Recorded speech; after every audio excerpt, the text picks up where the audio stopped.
You আল্লাহ কি sweet করে thank you বলে। না না আরেকটা খাও। আরেকটা কেন? দেখো এটা ললিপপেরই ফল। তুমি এখন কত সুইট করে আমার সঙ্গে কথা বলো, আগে তো কথাই বলতে চাইতা না। দেখো আনিকা, আমি সবসময় এইভাবেই কথা বলি। আমি সবসময় খুব মানুষের সাথে খুব ইজি এবং কমফোর্টেবল থাকি, কিন্তু আমি জানি না, আমি বুঝতাম না কেন তোমার সামনে আসলে আমি এত আনইজি ফিল করতাম, এত হেজিটেট ফিল করতাম। আমি কোনো মতেই তোমার চোখের দিকে তাকাইতে পারতাম না। মানে আমি জানি না আমার কি হইতো। তো কেন জানো? এর কারণ হচ্ছে আমি তোমাকে অনেক ভালোবাসি, অনেক বেশি ভালোবাসি। আরে কি সুইট, ওটা গুটলো একটা।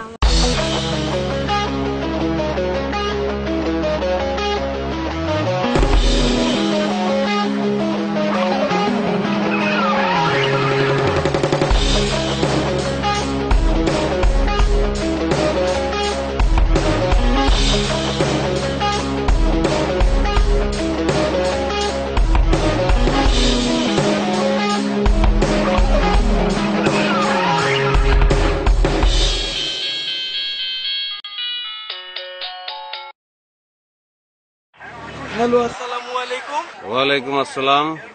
কিরে তুই আসবি না? স্যার আপনি, স্যার সত্যি আপনি ফোন করছেন স্যার। তুই খালি থানায় আয়, তাইলে সত্যি মিথ্যে বুঝে ফেলবি। স্যার বিশ্বাস করেন স্যার, আমার শরীরটা খুব খুব খুবই খারাপ স্যার। আমি দাঁড়াইলে সবাই চিনতে পারি না, কি জানি হয়েছে, সবাই আমার অচেনা লাগে স্যার। ঠিক আছে, তুমি থানায় আসো, জোড়ায় জোড়ায় পিটাবো তো তোমার স্মৃতি শক্তি ঠিক হয়ে যাবে, সবাই রে চিনবা তখন।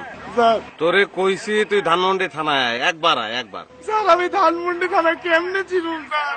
আমি তো বাসা থেকে ধানমন্ডির লেগে বাইরে, আমি গুলশান 2 নম্বর গোলচক করে চলে যাই স্যার। তুমি মোবাইল করে মানুষ মার্ডার করে ফেলাও, আর তুমি ধানমন্ডি থানা চিনো না? ফাইজলামি করো আমার সঙ্গে না? স্যার ফাইজলামি না স্যার, স্যার আমার একটু সময় দেন স্যার, আমি সুস্থ হলে থানায় চলে আসুন স্যার। Sir hello hello.